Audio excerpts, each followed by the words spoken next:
All right, it is time for this paper mache project to get real because we're going to be doing paper mache today.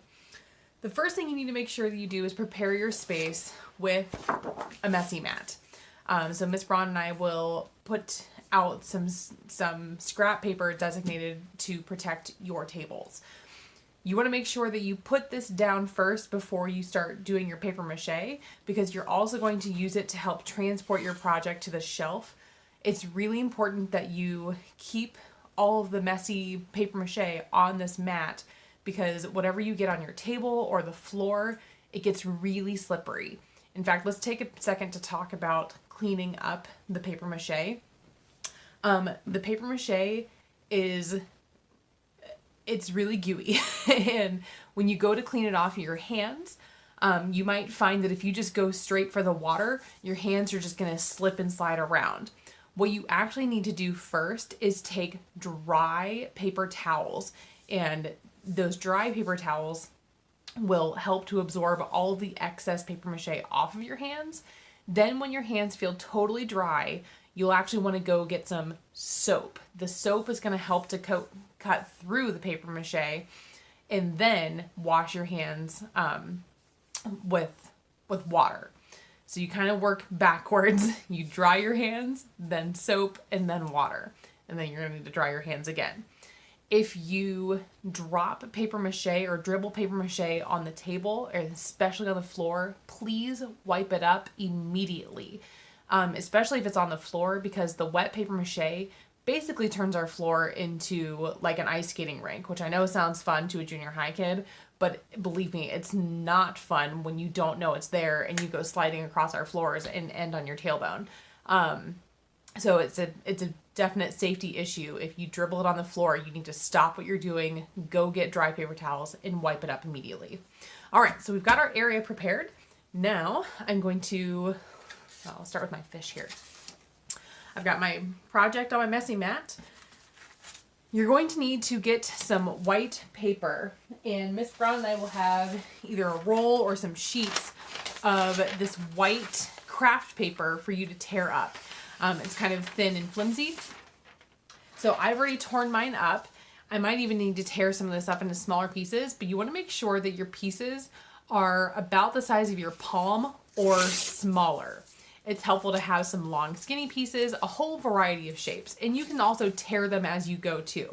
But I've already torn up a stack of papers.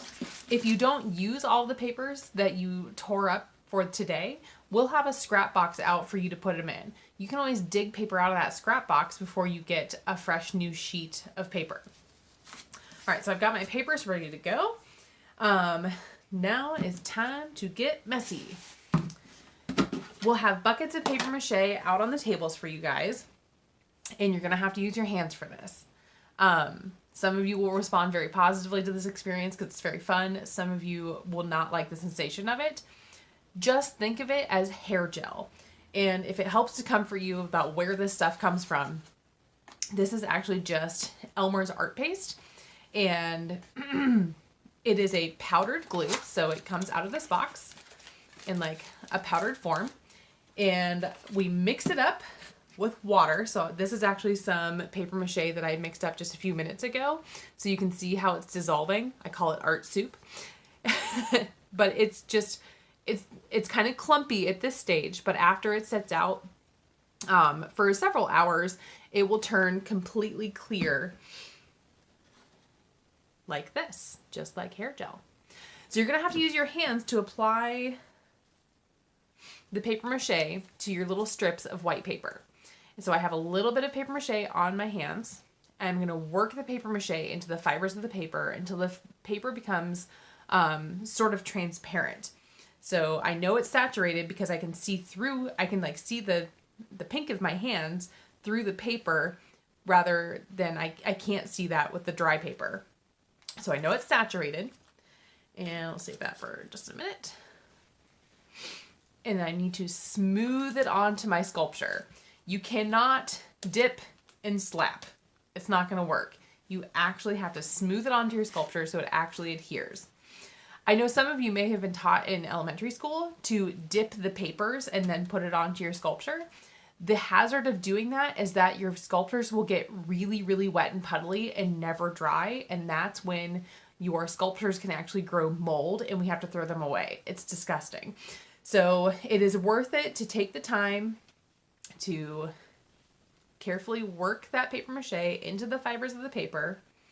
If you get too much on there, just take your fingers and make a little squeegee action and get that excess off. And when you apply the next paper, you want to make sure that it overlaps the one that you just put on. So you'll keep doing this. It's best to do this in sort of a 2-day process. So I can get, in this case, my fish. I'll do most of the paper mache of this side and then let it dry overnight. And then when this side is dry, I'll flip it over and do the other side tomorrow. So like I said, most projects you'll probably want to take 2 days to totally paper mache this. So I'm overlapping and smoothing it as I go.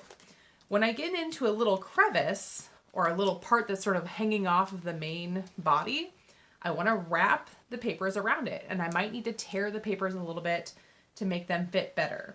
So when I get to this fin area, I'm going to actually smooth the paper out and fold it around the fin so it contours to the shape of the fin. I can also help to push it back into whatever position I want it in, so if it's kind of curled, I want to make sure to guide it into that position.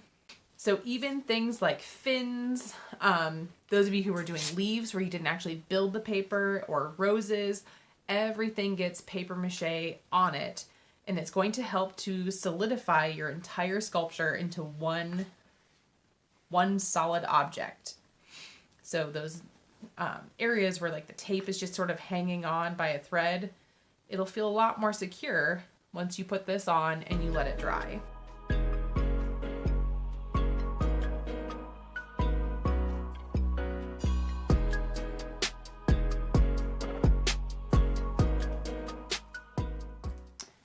Okay, I think this half of my fish is completely done. I'm gonna just kind of use my finger to squeegee over my sculpture just to make sure I don't have any puddles of extra paper mache. I'm double checking for any little gaps. I'm also looking underneath flaps too to make sure that it's all one solid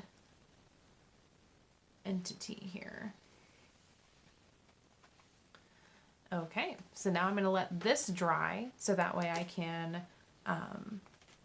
do the other side tomorrow. When I take this to the shelf, I want to actually use my messy mat as sort of like a tray. Again, being very careful not to dribble any extra paper mache on the floor. So I'm going to use this to carry it over to my shelf. I am going to just put the sculpture on the shelf like this. Since the shelves are metal, they peel off pretty easy. Whereas if we leave the messy mats underneath, they will stick to the messy mats. So I'm going to just leave my sculpture on the shelf. I'm going to throw my messy mat away. And then I'll be done for the day. This process, just so you know, took me about 15 minutes to thoroughly paper mache just this half of my sculpture. I do want to talk about some special circumstances. Those of you who are sculpting a rose, you will paper mache the same, even though you didn't build anything up and it's not real dimensional. You still want to try to get the paper mache around all of these little edges, especially being aware of anywhere where you have tape holding things in place. So to do this, I'm going to use my fingers and make sure that I get inside all these little crevices and around the edges of my petals. One thing you might need as you are squishing these little paper mache papers around is some tools to help you get down in these really tight crevices in the center. A helpful tool would be a popsicle stick. If you need an even smaller tool, you could use like a paper clip or something. Just be really careful because the paper clip will also probably like poke through the paper mache. But I can lay my paper across like this, and while I'm stabilizing it with my finger, I can use my popsicle stick to get the paper down underneath, and then just smooth it around like this. But this is going to be a really important step, those of you who made a rose, because it's going to help prevent all these little layers from turning around on you as it dries. So while you didn't probably take as much time, well, you didn't take as much time to build volume on this, like some of your friends who made animals, you are going to need to make sure you take time, a little bit more time, to get around all these little nooks and crannies with the paper mache. Like so. So you would just keep going around your entire surface. I would do this, focus on this for a day or a day and a half, and then I would paper mache the back. At the very least, make sure you paper mache the edges. If you don't get to the very center here, that would be okay. Not a problem. But since this is the part that we're going to see, the edges will be the most important thing. Okay. Our friends who are making leaves, same thing for you. You have a nice easy paper mache job. Just make sure that when you are putting the papers on the leaves, that you are also using your finger to help smush around your veins that you created with the wires. You want those to be showing. And you do want to paper mache both sides of your leaf. So you'll take a day to paper mache this side, and then let it dry, and then flip it over, paper mache the other side. Before you paper mache, you want to make sure that you have bent your leaf into the position that you want. Remember, we don't want boring flat leaves. We want wavy, whimsical leaves that are falling in the wind. You want to paper mache everything, even around the stem. And I believe that covers all of our bases. I hope you guys have an absolute blast messing around with the paper mache.